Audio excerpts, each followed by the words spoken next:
Tere õhtust, armsad inimesed! Mina olen Eva Esse ja ma ei suuda oma päeva ilma kohvita alustada. Kui ma hommikul esimese asjana kofeiini ei saa, siis ma muutun ebameeldivaks nii iseendale kui ka kõigile teistele.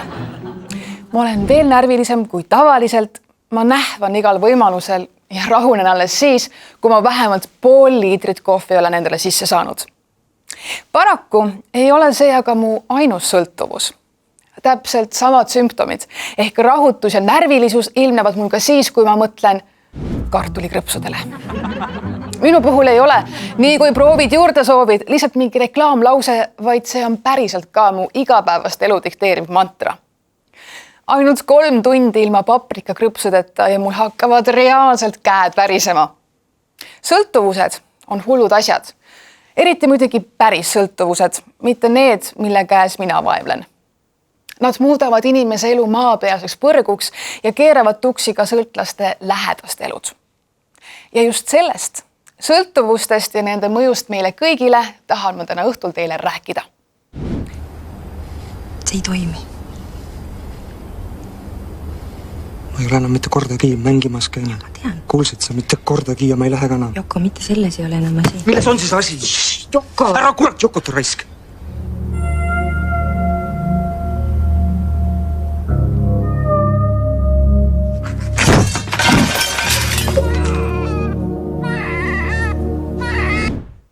Definitsiooni järgi on sõltuvus psüühikahäire, kus inimesel on korduv vajadus mingi aine või tegevuse järele, hoolimata sellest, et vajaduse rahuldamisel on talle kahjulikud tagajärjed. Sõltuvushäire all kannataval inimesel on tugev ja vastupandamatu soov mingit ainet tarvitada või tegevust sooritada. Sageli püütakse oma sõltuvust varjata või valetada, et seda tehakse harvem ja väiksemates kogustes kui tegelikult. Kõigi nende tunnuste põhjal on võimalik seletada näiteks Jüri Ratase sõltuvust EKRE poliitikutest. Ratasel on tugev ja vastupandamatu soov nende seltskonnas viibida ja sõltlasele omaselt püüdis ta oma talitsematut EKRE kihku varjata ja selle kohta koguni valetada. Enne parlamendi valimisi teatas Ratas, et peab koalitsiooni EKRE-ga võimatuks, kuid sellegi poolest jooksis ta esimese asjana perekond Helme juurde. Täpselt nii, nagu alkohoolik lubab abikaasale, et ei joo enam ja läheb seejärel pööningule peidetud viinapudelit otsima. EKRE ei ole muidugi ainus veider asi, millest võib sõltuvusse sattuda. Inimene võib tunda vastupandamatut vajadust ka selliste asjade vastu. Bensiini nuusutamine, juuste katkumine, koristamine, klaasi söömine, varastamine, jääkuubikute lutsimine, kilemullide puruks pressimine, trenni tegemine, horoskoobi lugemine, tööle hilinemine, vatitikuga kõrva puhastamine, lemmikloomade lakkumine, tualettpaberis söömine, küünelaki joomine, oma surnud abikaasa tuha nina kaudu sisse tõmbamine, õhupallide mudimine, päevitamine ja loomulikult maksumaksja kulul luksuslike õhtusöökide korraldamine. Lisaks on võimalik olla sõltuvuses kohvimasinatest, teiste inimeste elu korraldamisest, laiali minemisest ja uuesti kokku tulemisest. Üldiselt seostatakse sõltuvusi aga narkootikumide, alkoholi, tubaka, hasartmängude, interneti, seksi, ilulõikuste, ostlemise, ülesöömise, videomängude, retseptiravimite ja pornograafiaga. On vähe inimesi, kes võivad öelda, et nad ei ole sõltuvuses mitte millestki. Seda enam, et sõltuvused kujunevad meis välja juba imikueas. Proovige näiteks beebilt kutt ära võtta. No, hullemini suudab röökida ainult Riho Terras, kui temalt lennujaamas nõuete kohast käitumist eeldatakse. Üleöö ei satu sõltuvusse mitte keegi. Sõltuvus areneb välja etappide kaupa. Kõigepealt proovib inimene mõnd sõltuvust tekitavat ainet või tegevust. Kes uudishimust, kes soovist olla kambaliige, kes suutmatusest öelda ei. Edasi hakkab sõltuvus kiiresti arenema ja kuigi inimesele endale võib tunduda, et asi on kontrolli all, pole tema kontrolli all paraku mitte miski. Ja nii algabki näiteks hasartmängu sõltlase päev sellega, et ta hakkab esimese asjana plaanima võimalust kasiinot külastada ja mõtleb paaniliselt, kuidas mängimiseks raha saada. Kasiinolaua taha jõudes tekib tal kõikehaarav vajadus panuseid suurendada sest ainult nii saavutab mängusõltlane vajaliku erutustaseme.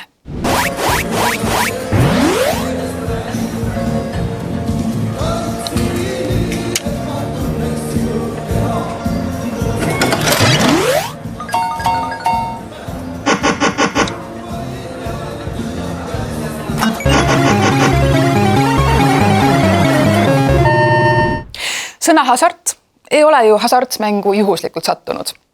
Ta kaotab suurelt ja hakkab otsima võimalusi kaotatud raha tagasi teenida. Kõige kiirem ja tema jaoks loogilisem viis on loomulikult jälle tagasi kasiinosse minna. Mängusõltlane kaotab seal taas ja nüüd ei jää tal muud üle, kui oma laste hoiupõrsas puruks lüüa ja nende kommiraha oma järgmistesse kaotustesse investeerida. Nüüd mõistab mängusõltlane, et asi on hapu ja ta üritab oma sõltuvust kontrollida, vähendada või lõpetada. See tekitab tal võõrutusnähtusid. Ta muutub rahutuks ja ärritub iga asja peale. Ta valetab kõigile, pereliikmetele, kolleegidele, sõpradele ja eelkõige valetab sõltlane iseendale. Sõltuvus on saanud sõltlase üle ainuvõimu ja inimese kontrollile ei allu enam miski, kui ehk oma sõltuvusest vabanemine. See on aga teatavasti väga raske. Hoolimata sellest, et abimehi on terve YouTube täis. Iga kord, kui sa selles tundes oled, siis hingad välja, lased sellel tundel minna ja ütled, et ma ei vaja sind enam. Tänan, et sa tulid mulle nähtavaks, aga nüüd on aeg minna, sest mina liigun oma eluga edasi. Sõltuvusse ei pea tingimata ainult halbadest asjadest sattuma. Levinuim hea asja sõltuvus on nii nimetatud töönarkomaania.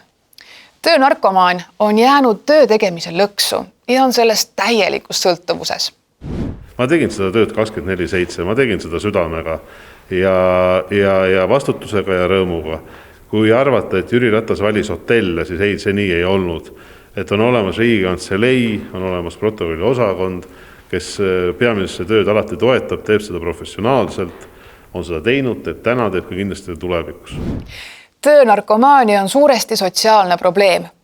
Inimene tunneb survet aina ilusamaid asju osta ja üha luksuslikumat elu elada, sest naabrist kehvem ei taha keegi olla. Et seda kõike endale võimaldada, peab raha olema. Et raha saada, tuleb enamasti töötada. Sageli lõpeb töönarkomaania aga kurbade tagajärgedega. Tervis läheb tuksi, perekond laguneb ja naaber keeldub tere ütlemast. Mõni võib muidugi nüüd küsida, et kelle asi see siis on. Me elame vabas maailmas ja kui keegi tahab end kasiinos või viinapoe kassasabas laostada, siis tal peab see õigus olema. Paraku ei ela aga sõltlase sõltuvuses ainult sõltlane ise. Sageli kannatavad sõltuvuse käes kõige enam hoopis sõltlase lähedased ja seda nähtust nimetatakse kaassõltuvuseks. Värskest Norstati uuringust selgub, et 47% Eesti inimeste lähedaste ringis on mõni sõltlane. Narko.ee veebileht seletab kaassõltuvust nii. Kaassõltuvus on tunnete, uskumuste ja hoiakute kogum, mille puhul inimene panustab enamuse energias sõltlase ja tema probleemiga tegelemisele. Kaassõltuvus on seega sõltuvus sõltlasest ja tema probleemist. Jüri Ratta EKRE sõltuvuse puhul oli kaassõltlasi tervelt 1,3 miljonit ehk terve Eesti elanikkond. Sõltlane tundis kontrollimatut iha EKRE liikmete läheduses viibida, kuid sellest kannatas terve riik ja tema tõsiselt võetavus, majandus ja liitlassuhted.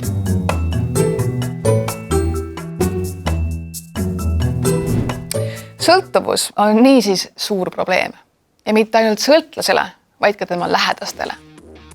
Kuidas sellega toime tulla? Miks on sõltuvusest nii raske vabaneda?